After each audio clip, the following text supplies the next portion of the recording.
Public transport को promote करने का अनोखा मंसूबा बनाया जा रहा है। लाहौर शहर में पब्लिक ट्रांसपोर्ट को प्रमोट करने के लिए शहरियों पर नया टैक्स आयद करने की तजवीज़ है। लाहौर शहर की हदूद में पेट्रोलियम मसनूआत के नाम पर शहरियों से नया टैक्स वसूल करने की सिफारिशात की जा रही हैं।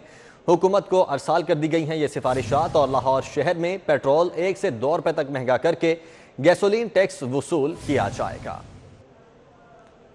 तो लाहौर में पब्लिक ट्रांसपोर्ट को प्रमोट करने का अनोखा मंसूबा बनाया गया है। लाहौर शहर में पब्लिक ट्रांसपोर्ट को प्रमोट करने के लिए शहरियों पर नया टैक्स आयद करने की तजवीज़ है और लाहौर शहर की हदूद में पेट्रोलियम मसनूआत के नाम पर शहरियों से नया टैक्स वसूल करने की सिफारिशात हुकूमत को अरसाल कर दी गई हैं। लाहौर शहर में पेट्रोल 1 से 2 रुपए तक महंगा करके गैसोलीन टैक्स वसूल किया जाएगा।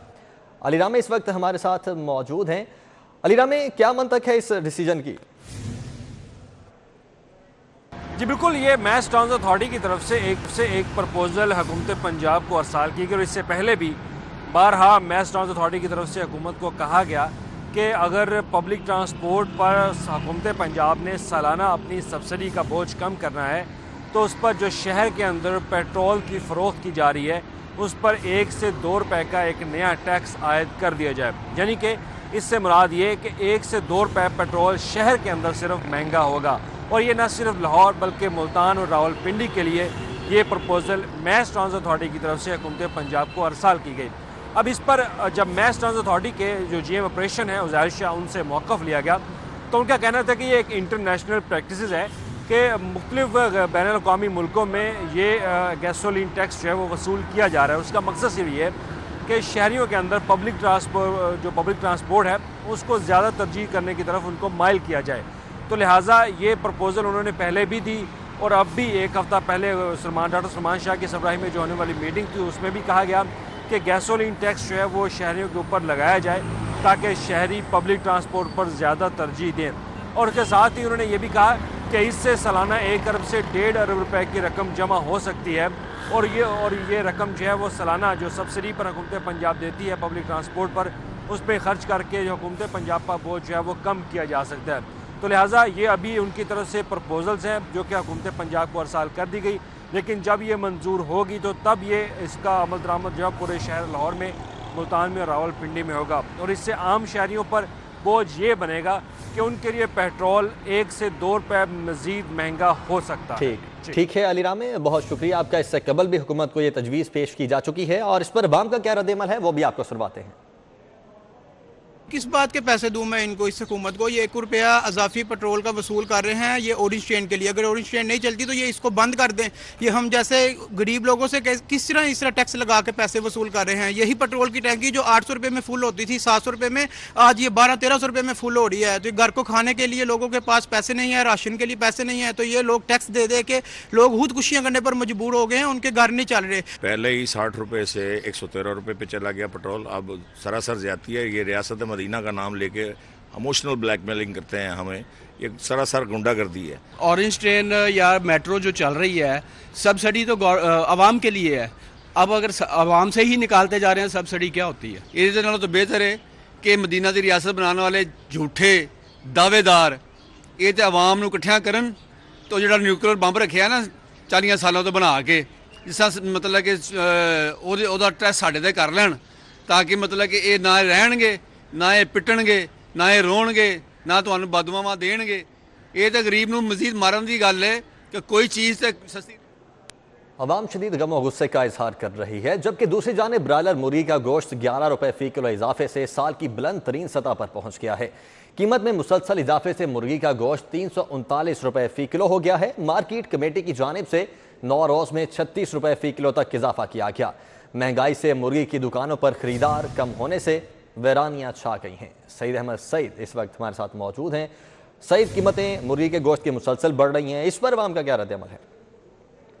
जी बिल्कुल, ब्रायलर मुर्गी के गोश्त की कीमतों में आज मजीद 11 रुपए फी किलो इजाफे के बाद जो नया सरकारी निखनामा है वो 339 रुपए फी किलो जो है वो कर दिया गया है, जिसके बाद गरीब आवाम पर एक और बोझ है वो डाला गया है। और ज़राए का ये कहना है कि मुसलसल गुज़श्ता 9 दिनों के दौरान ये कुल 36 रुपए फ़ी किलो इजाफा है वो किया गया, जिसके बाद आवाम की जो क़ुव्वत ख़रीद है वो जवाब दे रही है। हम इस वक्त टाउनशिप मार्केट में मौजूद हैं जहाँ पर जो दुकानदारों के ऊपर रश है वो ना होने के बराबर है। दुकानदार परेशान है कि सुबह से कुछ गाहक है वो नहीं आ रहे। कुछ चंद एक गाहक मौजूद हैं, इनसे बात करेंगे। जी सर, बताइएगा कि आज मुर्गी का रेट मजीद इजाफा हो गया है, इससे आम आदमी की ज़िंदगी पर क्या फ़र्क पड़ रहा है? अस्सलाम वालेकुम। रेट इतने बढ़ गए हैं इसके चिकन के कि वो बंदा क्या खाए, क्योंकि उसको लेने आते हैं चिकन को तो बच्चे आजकल के चिकन ही ज़्यादा खाते हैं और चिकन का रेट इतना बढ़ा दिया गवर्नमेंट ने, क्या कर दिया और समझ नहीं आ रही कि जो बंदा, ये दुकानदार भी इसीलिए परेशान बैठे हैं, गाहक नहीं है, क्योंकि रेट बढ़ने की वजह से ये सारे प्रॉब्लम आ रहे हैं। तो गवर्नमेंट को चाहिए कि इसका एक रेट बैलेंस के साथ हो कि गरीब आदमी कम से कम, ये तो है, हर चीज़ तो महंगी हुई है। तो दूसरा, जो ये पोल्ट्री फार्म वाले हैं और जो बड़े सप्लायर हैं, एक मैंने कल भी एक रेस्टोरेंट में गुजरा, पता चला कि ये एक नाम इन्होंने कोड वर्ड रखा हुआ है ठंडा चिकन। वो जो मरा हुआ चिकन होता है वो मार्केट में सप्लाई करते हैं। गवर्नमेंट की चेक एंड बैलेंस बिल्कुल नहीं है। गवर्नमेंट की चेक एंड बैलेंस नहीं है, नाकस जो है वो चीज़ें यहाँ पे आ रही है। कुछ खरीदार और मौजूद हैं। जी बताइए, क्या मामला है? आप गोश्त लेने आए हैं तो क्या देख रहे हैं? मैं तो किलो गोश्त लेने आया था, आधा किलो लेके जाऊंगा। यहाँ तो राशि बड़ा राशि नहीं है, ठीक है ना। महंगाई इतनी आती है इमरान खान ने, क्या करे इमरान खान तारीफ मेरे क्या कहेंगे? वो कहते हैं कि जनाब के मुर्गी महंगी इसलिए हो रही है कि चिकन की जो प्रोडक्ट्स हैं वो महंगी हो रही हैं, जिसकी वजह से महंगी हो रही है। मुर्गी महंगी हो रही भाईजान।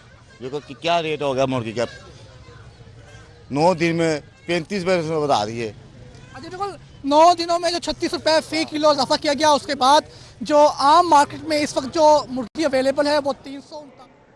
ठीक है सईद, बहुत शुक्रिया आपका। आगे बढ़ते हैं। तारीखी वॉल्टन एयरपोर्ट 91 साल बाद कहां शिफ्ट करने की तैयारियां की जा रही हैं, सिटी 42 ने खोज लगा लिया है।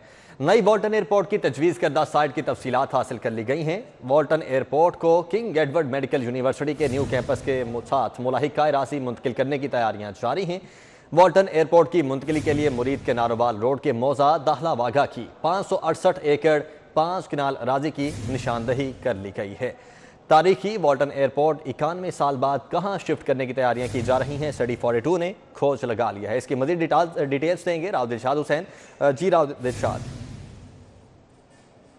बिल्कुल जी, मेरे अकब में आपको नजर आने वाला वॉल्टन एयरपोर्ट जो कि अब मजीद यहाँ पर नहीं रहेगा, इसके हवाले से मुंतकली का फैसला तो बहुत अरसा कबल कर लिया गया था। यहाँ पर कमर्शियल एक्टिविटीज़ होंगी, लेकिन आपको ये बताएं कि ये मुंतकिल कहाँ होगा, इस हवाले से सिटी 42 ने खोज लगा लिया है। आपको ये बताएं कि वॉल्टन एयरपोर्ट जो है वो यहाँ से शिफ्ट करके मुरीद के नारोवाल रोड का मौजा है दाला वागा, जिसकी 568 कनाल 15 मरले अराजी एक्वायर की जा चुकी है, जो कि 2008 में एक्वायर की गई थी और उससे बिल्कुल मुलिका अराजी पर किंग एडवर्ड मेडिकल यूनिवर्सिटी का न्यू कैंपस भी जो है वो जेर तामीर है। आपको ये बताएं कि इस हवाले से असूली फैसला कर लिया गया है और अब मुंतकिली के हवाले से जो दीगर लवाजमात है, जो तमाम तर जगह की निशानदेही करने के साथ साथ तमाम तर प्रेजेंटेशन जो है वो पंजाब हुकूमत को अरसाल कर दी गई हैं। अब पंजाब हुकूमत की मंजूरी के बाद इस एयरपोर्ट को यहाँ से 91 साल बाद वॉल्टन तारीखी एयरपोर्ट को यहाँ से मुंतकिल किया जाएगा, जबकि ये जो अराजी है 259 एकड़ जो कि मौजा भाबड़ा की अराजी है और मौजा राग की, इसको सेंट्रल बिजनेस डिस्ट्रिक्ट अथॉरिटी के हवाले कर दिया जाएगा कमर्शियल एक्टिविटीज़ के लिए। अगर आपको पस मंज़र बताएं इस एयरपोर्ट का, तो पस मंज़र के हवाले से 1930 में पंजाब फ्लाइंग क्लब के नाम से ये जो एयरपोर्ट बनाया गया था। 1932 में नॉर्दर्न इंडियन फ्लाइंग क्लब बना, जबकि उसके बाद इसको जो है वो वॉल्टन एयरपोर्ट बना दिया गया। यहाँ पर कायदे आज़म मोहम्मद अली जिन्ना। ठीक है राव, शुक्रिया आपका। और सेनेटर परवेज रशीद के लिए बुरी खबर है। इलेक्शन कमीशन के बाद ट्रिब्यूनल ने भी दरखास्त मुस्तरद कर दी है। कागजात नामजदगी मंजूर न करने के खिलाफ परवेज रशीद की अपील खारिज हो चुकी है। जस्टिस शाहिद वहीद ने दलाल के बाद परवेज रशीद की दरखास्त मुस्तरद कर दी। सेनेटर परवेज रशीद के लिए बुरी खबर, इलेक्शन कमीशन के बाद ट्रिब्यूनल ने भी दरखास्त मुस्तरद कर दी है। केस का हवाला जाने के मलिक अशरफ से। जी मलिक अशरफ।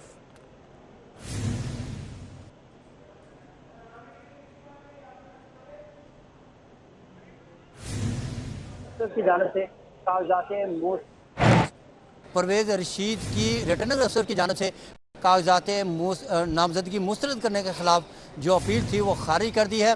जस्टिस शाद वहीद ने दोनों फ्री कैन के वकला के दिलाए सुनने के बाद ये दरख्वास्त खारिज की है। और मैं ये बताता चलूँ कि अभी लाहौर हाई कोर्ट के इलेक्शन ट्रिब्यूनल जो है इसने परवेज़ रशीद की दरख्वास्त खारिज की है। ताम परवेज़ रशीद के पास अभी भी लाहौर हाई कोर्ट में आइनी दरख्वास्त दायर करने का एक मौका और मौजूद है। अब परवेज़ रशीद का ये कहना है कि वो वकला की मुशावरत के बाद जब इलेक्शन ट्रिब्यूनल का फैसला आता है तो उसके बाद लाहौर हाई कोर्ट में रिट दायर करने या ना करने का हतमी फैसला करेंगे। जैसे शाद वहीद की अदालत में जब इस केस की समाअत का आगाज़ हुआ तो deputy attorney general Asad Ali Bajwa और परवेज़ रशीद के जो वकला हैं खालिद इसहाक, आज़म नज़ीर ताड़ समेत दीगर पेश हुए। आज़म नज़ीर ताड़ और खालिद इसहाक ने मौक़िफ़ इख्तियार किया कि परवेज़ रशीद को पंजाब हाउस में वाजबात की अदम अदायगी पर रिटर्निंग अफसर ने उनके कागजात मुस्तरद किए। वो अब भी दरख्वास्त गुजार जो वो रकम जमा करवाने को तैयार है, लेकिन उसकी कोई रकम वसूल नहीं कर रहा। अदालत में जो इतराज़ कुनंदगान हैं उनकी जानब से शहजाद शौकत ने दिलाए दिए, ताहम अदालत ने दोनों फ्री कैन के वकला के दिलाए सुनने के बाद परवेज़ रशीद की रिटर्निंग अफसर के फैसले के ख़िलाफ़ अपील मुस्तरद कर दी है और परवेज़ रशीद के कागजात नामजदगी रिटर्निंग अफसर की जानब से मुस्तरद करने के फैसले को बहाल रखा है। जी ठीक है मलिक अशरफ, बहुत शुक्रिया आपका। इलेक्शन कमीशन के बाद ट्रिब्यूनल से दरखास्त मुस्तरद हो चुकी है। परवेज़ रशीद की हाई कोर्ट में रिट पिटीशन दायर करने पर मुशावरत, फैसला देकर रिट दायर करने का फैसला करेंगे परवेज़ रशीद की जानिब से ये कहा जा रहा है। तो इलेक्शन कमीशन के बाद ट्रिब्यूनल से भी दरखास्त मुस्तरद हो चुकी है। परवेज़ रशीद की हाई कोर्ट में रिट पिटीशन दायर करने पर इस वक्त मुशावरत जारी है अपने वकला के साथ और परवेज़ रशीद की जानिब से कहा जा रहा है कि फैसला देकर रिट दायर करने का फैसला करेंगे। हाथ से लिख के कुछ ड्यूज मेरे नाम पर बना दिए गए और उस बुनियाद पे मेरे खिलाफ ऑब्जेक्शन रेज किया गया। जब ये बात रिटर्निंग अफसर के इल्म में हम लेके आए तो रिटर्निंग अफसर साहब ने मुझे ये इजाज़त दी कि मैं जो भी क्लेम्स मांगे जा रहे हैं उनका तस्फिया तो बाद में होता रहेगा, लेकिन आप उन पैसों को जमा करा दें। ये उन्होंने फैसले में लिखा कि आप पैसे जमा कराएं ताकि मैं आपके नॉमिनेशन ले सकूं। मैंने चेक तैयार किया और पैसे जमा कराने के लिए पंजाब हाउस इंतज़ामिया के पीछे तलाश शुरू कर दी। पंजाब हाउस इंतज़ामिया और हुकूमत पंजाब की तमाम इंतज़ामिया और ये पीटीआई की इंतज़ामिया है, इंसाफ वालों की इंतज़ामिया, इंसाफ वालों की इंतज़ामिया ऐसे गायब हो गई जैसे गधे के सिर से सींग गायब हो जाते हैं। परवेज़ रशीद की अपील मुस्तरद होने पर लीगी क़यादत ने सर जोड़ लिए हैं। सेनेट इलेक्शन में किसको मैदान में उतारें, अहम मुशावरत शुरू हो चुकी है। लीगी क़यादत परवेज़ रशीद के मुतबादल उम्मीदवारों पर आज मजीद गौर करेगी। अली अकबर इस वक्त हमारे साथ मौजूद हैं। अली अकबर, दूसरी पिटीशन भी खारिज हुई है, इस वक्त क्या मुशावरत जारी है नून लीग के दरमियान और कौन सा कैंडिडेट आप देख रहे हैं स्ट्रॉन्ग होगा इनके बाद? जी बिल्कुल, मुस्लिम लीग नून पर खासतौर पर परवेज़ रशीद को जो है वो काफ़ी उम्मीद थी कि उन्हें इलेक्शन ट्रिब्यूनल से जो है वो रिलीफ मिलेगा, लेकिन आज जो है उनका ये उम्मीद की जो है वो कोई इतनी जो है कामयाब ना हो सकी और उसको जो है नाउमीदी का सामना करना पड़ा। जिसके बाद मुस्लिम लीग नून के जो मरकज़ी कायदीन है उन्होंने अपने दरमियान जो है वो मुशावरत का सिलसिला शुरू कर दिया और इस पर जो है वो गौर किया जा रहा है कि परवेज़ रशीद के बाद जो है किसको जो है वो सेनेट का टिकट दिया जाए, क्योंकि दिन बहुत थोड़े हैं। इस हवाले से जो है बताया जा रहा है कि सऊद मजीद, अरफान सिद्दीकी और मुशाहिदुल्लाह के जो साहबजादे हैं डॉक्टर अफरान खान वो जो है वो दौड़ में शामिल है, जबकि सैफुल मुल्क खोकर के नाम पर भी गौर किया जा रहा है। ताहम अभी जो है वो मुशावरत का अमल जारी है और अब से कुछ देर के बाद बाकायदा तौर पर जो है। ठीक है अकबर, बहुत शुक्रिया आपका। परवेज़ रशीद को इलेक्शन ट्रिब्यूनल की जानिब से सेनेट के लिए नाअहल किए जाने पर नून लीग की नायब सदर मरियम नवाज की जानिब से ट्वीट किया गया है। कहती हैं परवेज़ रशीद एक फर्द का नहीं, एक सोच, एक नजरिए और जमहूरियत की एक रोशन इलामत का नाम है। अपने ट्वीट में मरियम नवाज ने कहा कि परवेज़ रशीद एक फर्द का नहीं बल्कि एक सोच, एक नजरिए और जमहूरियत की एक रोशन इलामत का नाम है। ऐसी इलामतें हर हाल में जिंदा रहती हैं। वो कल भी पार्टी का सासा थे, आइंदा भी नवाज शरीफ के मोतबर साथी और जमहूरियत के जांबाज सिपाही की हैसियत से पार्टी का ही नहीं कौमी सियासत का सरमाया रहेंगे।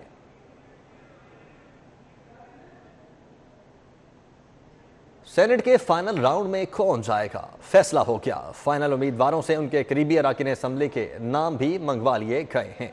तो सेनेट के फाइनल राउंड में कौन जाएगा ये फैसला हो चुका है। फाइनल उम्मीदवारों से उनके करीबी अरकान असम्बली के नाम भी मंगवा लिए गए हैं।